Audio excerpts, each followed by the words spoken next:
नमस्कार। भारतीय reserve bank के गवर्नर संजय मल्होत्रा ने आज एमपीसी की एक बड़ी बैठक की। इस बैठक में संजय मल्होत्रा ने एक बड़ा निर्णय लिया है। ये निर्णय है नीतिगत ब्याज दरों में कटौती का ऐलान। जी, आरबीआई ने अब नीतिगत ब्याज दरों में कटौती का निर्णय लिया है। बता दें, एमपीसी यानी कि मौद्रिक नीति समिति ने रेपो रेट में 0.50% की कटौती करने का निर्णय लिया है, जिसके बाद ये दर 6% से घटकर 5.5% हो गई है। दरअसल नीतिगत ब्याज दर अर्थव्यवस्था में अन्य ब्याज दरों जैसे आवास ऋण या व्यवसायिक ऋण के लिए ब्याज दरें और बचत खातों पर ब्याज दरों को प्रभावित करती हैं और इन ब्याज दरों में होने वाले परिवर्तन से लोन लेने और बचत करने वाले लोगों पर प्रभाव पड़ता है।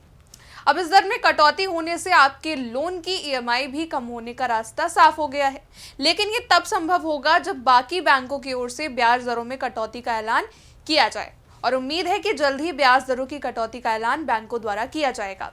ब्याज दरों में कटौती के बाद प्रमुख नीतिगत दर घटकर 3 वर्ष से निम्नतम स्तर 5.5% पर आ चुकी है और इसके कारण आवास, ऑटो और कॉरपोरेट ऋण लेने वालों को बड़ी राहत मिलने वाली है। आरबीआई गवर्नर संजय मल्होत्रा ने कहा है कि विकसित हो रहे व्यापक आर्थिक और वित्तीय विकास और आर्थिक परिदृश्य के विस्तृत आकलन के बाद एमपीसी ने रेपो दर में 0.50% की कटौती करने का निर्णय लिया है।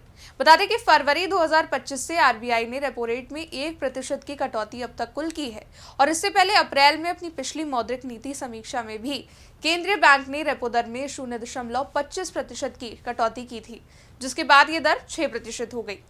आपको ये भी बता दें कि कोविड-19 के बाद ये पहली बार है कि आरबीआई ने फरवरी 2020 से लगातार 3 बार ब्याज दरों में कटौती की है।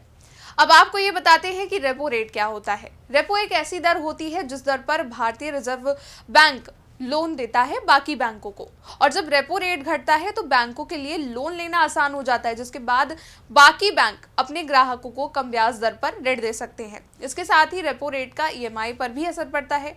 जैसे कि आपके पास एक होम लोन है जिसकी ब्याज दर रेपो रेट से जुड़ी है और अगर ये रेपो रेट 6% से घटकर 5.5% होता है तो आपके होम लोन की ब्याज दर भी कम हो जाएगी, जिससे निवेश और उपभोग का प्रोत्साहन मिलेगा।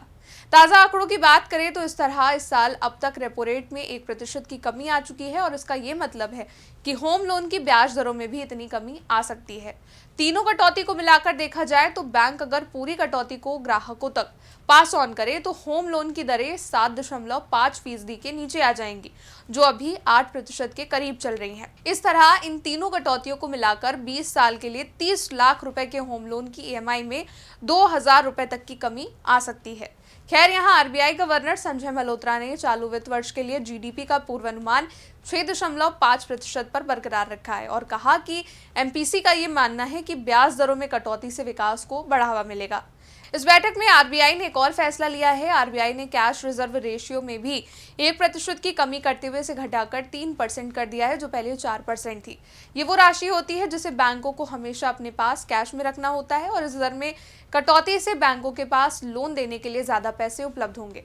तो ये तमाम बड़े फैसले आरबीआई की ओर से आज लिए गए हैं, जिससे उपभोग, निवेश भी प्रभावित होगा और ब्याज और रेपो दर में आई ये कमी आम नागरिकों के लिए लोन की सुविधा को सुगम और सरल बनाएगी। हालांकि अभी इसके पीछे एक पूरी प्रक्रिया है जिसको अलग अलग बैंकों द्वारा लागू किया जाएगा।